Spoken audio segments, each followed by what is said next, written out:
Site like Facebook. It's like what China doesn't have. You type in just like these website names. Oh, wow. Come out and see. I did not know that.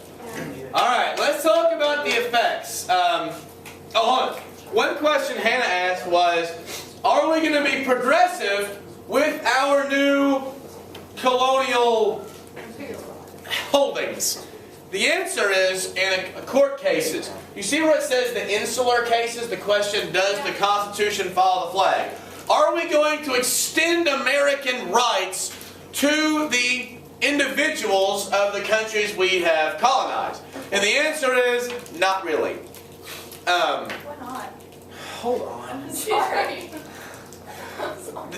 The thing is, there are some constitutional rights that will be provided in terms of some basic constitutional rights. However, there are not rights of representation. There are not rights that they do not enjoy the same free speech rights that we have, or at least they didn't. So, the insular cases, the Supreme Court cases, made the decision that the Constitution does not necessarily follow the flag in the exact same pattern that American citizens enjoy. You don't become an American citizen just Like because. what they'll hold on, you get like fundamental rights. Does that make sense? You get the fundamental rights that the American Constitution represents, but procedural rights, like rights that can be protected in court, are not necessarily extended. Do you see the distinction between the two? Like, why did we not just go ahead and give them? Well, Americans, the average American didn't think that these people were, I don't think good enough, but deserved American citizenship. It also would have thrown in all kinds of geographic issues. It would have changed the electorate. I mean, so there were a lot of reasons. Even Americans today, if you were to ask your average American today, is it a good idea to even allow Puerto Rico to be a state? I don't think that you would get a huge, I think you might get a majority. I don't think you get an overwhelming majority. I think a lot of people would be scared of their differences in culture, that their language is officially Spanish, and a lot of conservative Americans are really worried about that, spilling over to America. So I don't know that you would get an overwhelming case for that now. And this is 114 years later, Puerto Rico doesn't have representation in Congress. They have Puerto Rico and Guam and the American Samoan Islands, they have a non-voting representative to Congress. So you can speak, you just can't vote. And without the vote, people don't pay attention to you. Now, if Puerto Rico did become a state, they would have enough people, they would have the same representation as maybe like a state like Oregon. Like 4 maybe congressmen plus 2 senators. Okay, let's talk about post-war. What are the effects of the Spanish-American War? Well, one big effect is going to be America has an overseas empire for the first time in our history.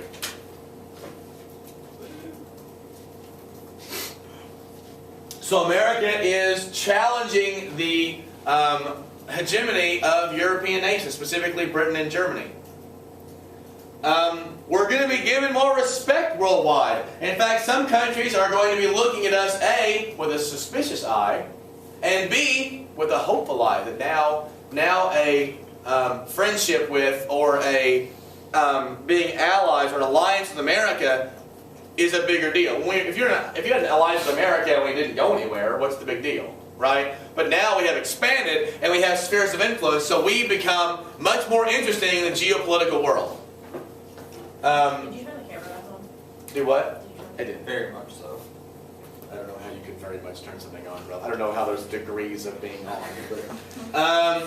Britain is going to end up becoming an ally, and Germany is going to be moving in the direction of an adversary. Once again, I'm sorry about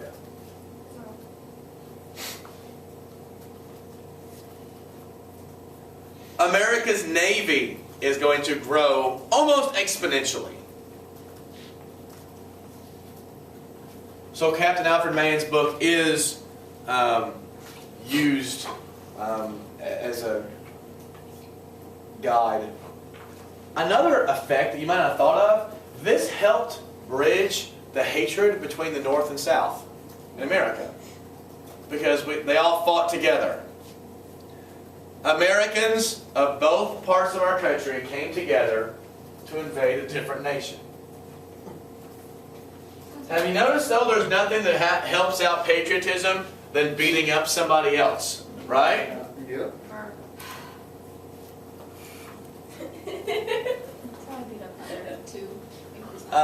We talked about the insurrection in the Philippines a little bit. Do we want to give them their freedom? Do we not want to give them their freedom? By 1899, it was clear we were not going to give them their freedom, and rebellion began. And who's going to lead the rebellion of the Filipinos? Emilio Aguinaldo.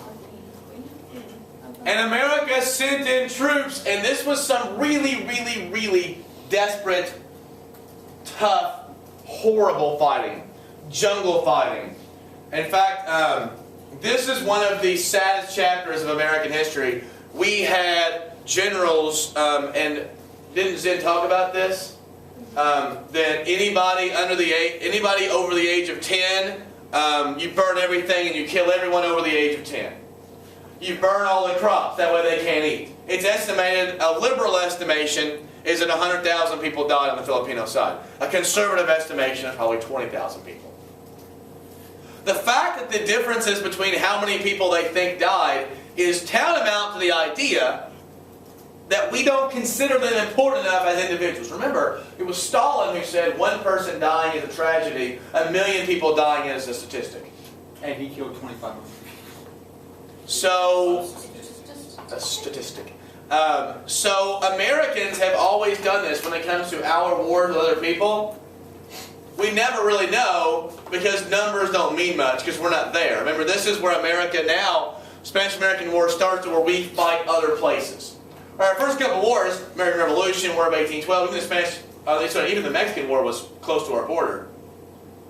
And the Civil War was in America. The Spanish-American War starts the first time as America as a colonial power where we fight everywhere else. And because of that, we don't recognize casualties in the same way that we did beforehand.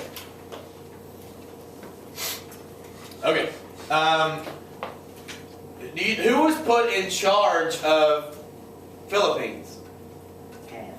Taft was. He was going to help civilize, as he called them, his little brown brothers. That was his term. That's his term, Internet, not mine. So tell me about Zen. Tell me what Zen's saying. What is his take on United States imperialism? It sucks. Well, yeah, but what is Zen's argument relative to other liberal arguments? Because he goes steps further. How is he using primary evidence? Because that's what he's using, right? How is he using primary evidence to talk about why we became colonial powers? What primary evidence do you remember that he was using specifically? The quote from Teddy spoke about now is the 1897 is the time for America to go to war. America needs America. Why does America need a war? Because to close off the frontier. No, Bring it it together. unites everyone under a common Wars purpose. unite us, don't they? Conflict brings people together. You forget about the petty reasons why you're fighting, and you come together. America needs a war. Did the Spanish-American War provide nationalism for America? Very much. Did it bolster American influence? It did. So, was Roosevelt kind of right about that? Yeah. From that perspective, yeah, but what would Zen say about that? What would Zen say as a response to Roosevelt's assumption? Well, that's right. Yeah, Zen takes, like, when it comes to looking around the rest of the world, people tend to take what's called a realpolitik. That's a Bismarck term, right? That you look at the world in a very cold and calculating fashion. But Zen doesn't do that, does he? Zen is very impassioned and overly, maybe not overly, but he's very moralistic about it. What else? What other primary evidence is he using? All the quotes from like the soldiers and generals. Tell me about the soldiers' quotes. Someone other than Mary who's telling me all the quotes. So please tell me that more of you have read than just Mary. What are the soldiers saying about? What are the soldiers saying about our intervention?